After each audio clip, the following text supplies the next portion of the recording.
baik. Untuk kabar hari ini, Kalau boleh tahu ini kakaknya dari mana ya? saya dari luar kota Kak, dari Semarang. Oh, dari Semarang. Terus memang mau ke sini apa? Maksudnya ke sini itu tahu dari teman atau memang dari sendiri pengen ke sini? Awalnya dari temen, tapi saya cari-cari di Google Kak. Menemukan cari di Instagram juga kan kebetulan ada kayak. Terus saya cobalah ke sini gitu.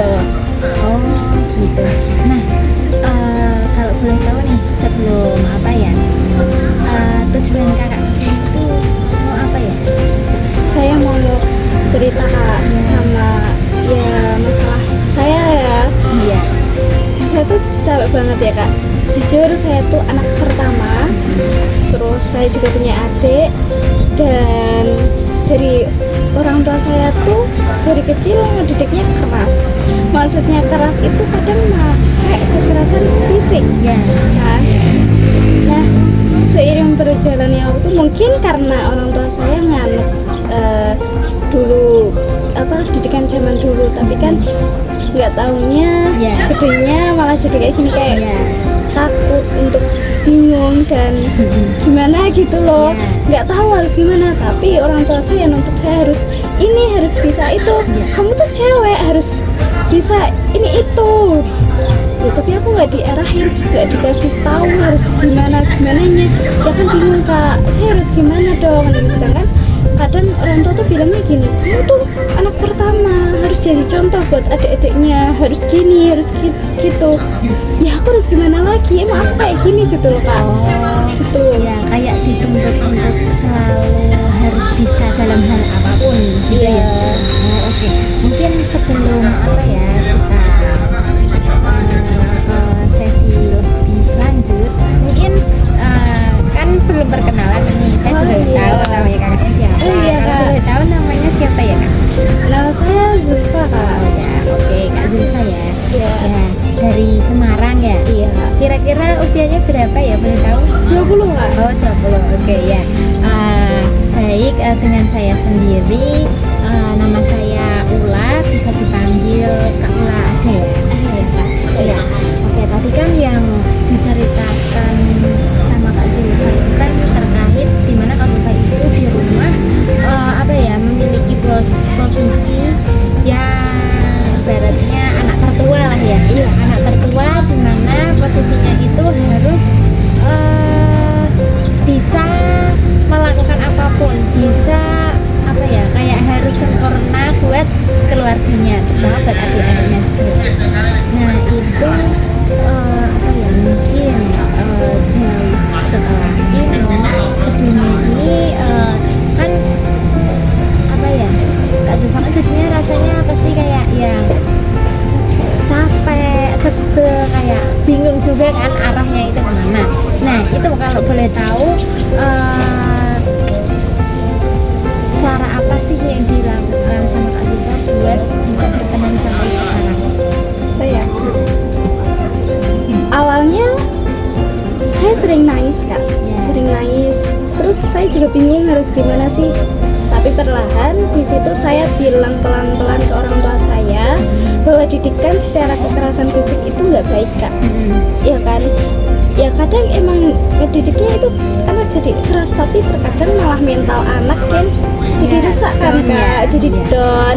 Ya contohnya juga ada adik saya kan, jadi adik saya tuh sekarang jadi pendiam Kak, pendiam terus kayak bahasanya kalau anak sekarang kan introvert gitu loh Kak. Saya jadi kasihan, padahal dia anak cowok. Seharusnya anak cowok kan dia bisa bergaul dengan teman-temannya, dia bebas untuk melakukan apapun kan.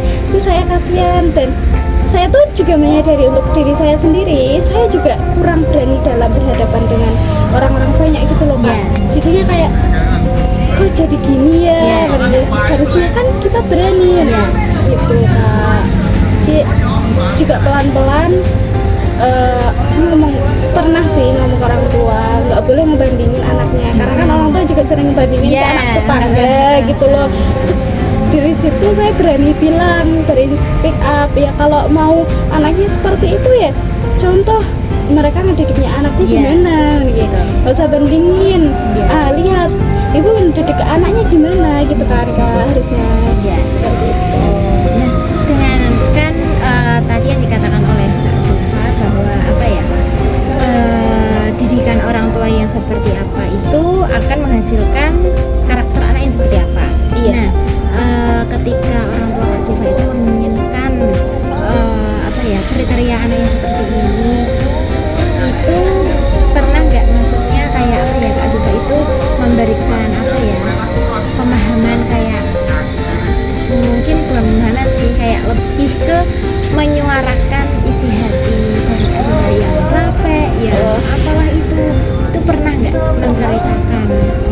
Pernah sih Kak, dulu kejadian saya berantem sama ibu saya karena ibu saya juga capek dengan keadaan saya yang kayak, kok kamu kayak gini terus sih, gini. Lah, aku sudah berusaha gitu loh Kak, aku sudah berusaha gimana baiknya, gimana harusnya aku hati-hati gitu, tapi akhirnya kayak gitu kan kita nggak tahu ya Kak. Saya bilang, loh saya sudah kayak gini, kalau mau. Terus saat itu juga kebetulan nih ibu saya masih membandingkan ke anak tangga. Saya capek juga kan, saya bilang, masih mau membandingkan nggak? Kalau masih silahkan tuh ambil anak orang, buang, aku nggak apa-apa gitu. Aku sempat berani bilang kayak gitu ya. Sampai walaupun itu sampai seperti itu ya, walaupun dosa tapi biar orang tua tuh sadar, karena sebelumnya aku udah kasih tahu lah aku dididiknya itu gimana dulunya. Sekarang kok mau pengen anaknya kayak anak tetangga, ya lucu kan, kita nggak tahu tetangga ngedidik anaknya gimana kan gitu ya. Harusnya orang tua itu juga, kadang tuh orang tua tuh suka ngomel tentang anaknya, tapi orang tua juga nggak mau dengerin omongan anaknya dulu. Nah ya di situ yang saya capek, tapi saya pelan-pelan kayak saya bilang, terus kalau nggak malah ditinggal. Kadang kan kalau ada orang ngomong terus kita motong kan nggak sopan ya. Nah di situ saya, karena saya lagi menyuarakan hati, tiba-tiba orang tua motong tuh kayak sakit banget. Aku ngejelasin ini loh, aku ngejelasin kok malah dipotong ya. Aku langsung bilang, bentar dengerin dulu nggak? Saya beneran berani di situ, karena kalau nggak digituin kayak jadi kebiasaan kan, harus dirubah dari kita sendiri. Kalau nggak mulai dari kita, siapa lagi kan gitu. Kayak juga dari Kak Zulfa juga udah kayak benar-benar mentok ya. Kayak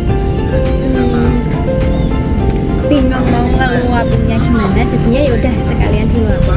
Tapi kayak gitu bagus sih Kak, apa ya, dengan kakak itu berani menyuarakan apa yang disuarakan itu, setidaknya orang tua itu tahu apa yang dirasakan, walaupun mungkin hasilnya itu apa ya, mungkin belum sesuai dengan ekspektasi penuh kita, tapi kan setidaknya ada perubahan. Tapi nah setelah Kak Zulfa itu melakukan apa ya,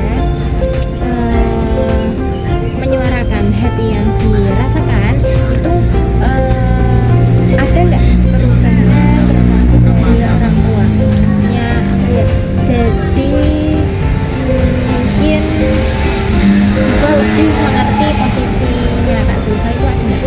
Ada Kak, walaupun kadang sempat keceplosan mau marah karena kesalahan, terus ya akhirnya aku sadarin nggak boleh gitu, berhenti, nggak jadi ngucap. Ibaratnya ada perubahan lah ya. Itu perubahannya kalau dari skala 1 sampai 10 itu berapa ya tingkatannya?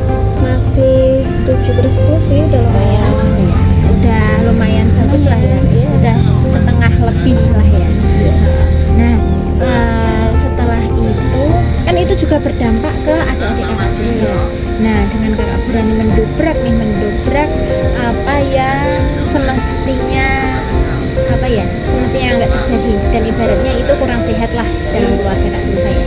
Nah itu mungkin saat ini apa sih yang masih dipengenin sama Kak Zulfa untuk kedepannya lebih baik lagi? Aku pengennya sih untuk keluarga aku ya kayak saling terbuka gitu loh, nggak cuma diem aja. Soalnya ada yang diem juga gitu loh, nggak mau kayak ngeluarin pengen itu, entah karena apa ya, karena dia belum berani apa gimana kurang tahu. Nah ini tuh tapi dari sekarang kan karena aku juga sering di rumah, jadi aku pelan-pelan coba bicara. Ada adik aku tuh jarang banget kayak mau cerita sedetail mungkin gimana nya, kurang entah kurangnya apa gimana ya. Nah makanya karena dulu kan jarang di rumah, nah, sekarang karena aku di rumah aku perlahan coba buat itu terbuka juga. Nah itu kan berarti kesimpulannya itu untuk saat ini di dalam keluarga Kak Zulfa itu Kak Zulfa ingin di dalam keluarganya itu muncul adanya rasa keterbukaan. Nah di situ tindakan yang dilakukan Kak Zulfa supaya apa ya, rasa keterbukaan di dalamnya itu tercipta itu gimana? Pernah nggak ada apa ya, melakukan apa gitu? Pernah sih pernah sih waktu apa, kalau orang tua aku itu emang saya kan tadi cerita ngedidikannya keras-keras, tapi dibalik itu tuh kadang orang tua sering kayak gini, kalau setiap sholat ketika ada bapak ibu di rumah, sholat itu wajib jamaah. Terus di suatu waktu kalau waktu makan, nah waktu makan itu kan makannya lesen, jadi kalau waktu makan kita satu makan semua makan bareng, jadi kumpul. Nah setelah makan kan kita nggak langsung pergi gitu loh, jadi di situ kita kayak cerita dulu. Terus kadang orang tua mancing anaknya satu persatu nanyain kegiatannya apa gitu loh. Nah dari situ kan jadi kita ada bercanda terus tahu gitu loh. Nah dari situ cuman emang agak sulit sih. Pasti awalnya untuk memulai hal yang mungkin belum pernah ada kan itu memang susah ya. Nah tapi dengan cara yang bertahap itu kan bisa apa ya, sedikit merubah lah ya, ibaratnya ada waktu untuk quality time ya. Berarti udah bagus ya Kak, udah ada apa ya, udah ada perubahan, kemudian terus udah ada quality time tadi habis sholat jamaah. Nah itu berarti untuk rencana selanjutnya nih kan kakak tadi udah merancang nih ya, dari pengen adanya keterbukaan di dalamnya, terus udah buat yang quality time itu, terus selanjutnya itu ada rencana apa lagi Kak buat mungkin di dalam keluarga kakak itu pengen bisa apa ya, kembali sehat. Itu untuk rencana seperti itu sih sebenarnya kemarin sempat ada pikiran begitu, cuman kayak mau nge-plan lagi itu kayak masih ini masuk gak ya gitu loh, masih agak ragu Kak. Karena kan di situ plannya kayak sekarang keadaannya udah beda, adik udah pada kerja, terus orang tua juga kerja, jadi semuanya sibuk gitu loh Kak. Nggak ada kayak sulit gitu loh Kak. Jadi kayak buat waktu kumpul itu juga agak susah ya gitu. Tapi tetap diusahakan buat untuk bisa kumpul bareng ya. Tadi kan setelah Kak Zulfa menceritakan semuanya dan alhamdulillah juga udah apa ya, menemukan pencerahan, perubahan di dalam keluarga Kak Zulfa. Tadi kan Kak Zulfa kesini dengan rasa yang capek, terus kesel dan lain sebagainya. Nah setelah kakak ceritakan ini, dari angka 1 sampai 10 skala perubahannya itu ada di angka berapa? 8,5/10. Berarti sudah lumayan apa ya, ada perubahan untuk itu ya. Nah itu gimana Kak rasanya setelah apa ya, menceritakan hiruk pikuk apa ya yang dirasakan, disebel, kemudian sampai bisa mendapatkan quality time yang diinginkan? Lega sih Kak, kayak seneng gitu udah bisa quality time gitu ya. Harapannya tetap segitu gitu loh Kak, nggak apa namanya, nggak putus jadi itu tetap selalu ada meskipun kita itu sibuk semua, karena sibuknya kita kan beda-beda waktu ya Kak. Jadinya usahakan kalau lagi libur bareng usahakan ada, walaupun sebentar gitu loh Kak, meluangin waktu. Ibaratnya diluangkanlah waktunya untuk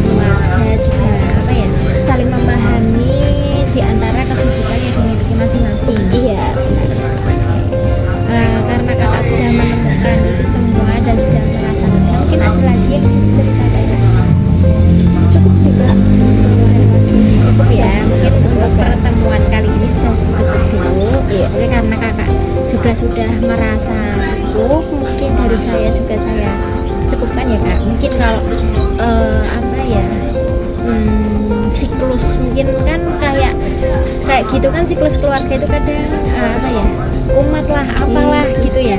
Nah mungkin kalau memang kakak itu kayak merasakan capek, suntuk dan lain sebagainya, dan apa ya, benar-benar capek, tolong jangan sampai dipendam sendiri ya kak, karena itu apa ya, sangat mempengaruhi kesehatan mental kakak. Karena kan tadi dengan ceritanya kakak itu sebagai anak pertama ya ibaratnya harus kuat, ketika mental kakak itu nanti down, nanti juga akan kena ke adik-adiknya dan anggota keluarga yang lainnya. Jadi mungkin nanti kalau memang kakak itu capek atau apa ya, hatinya itu nggak enak, itu nanti mungkin nanti bisa kesini lagi untuk bercerita.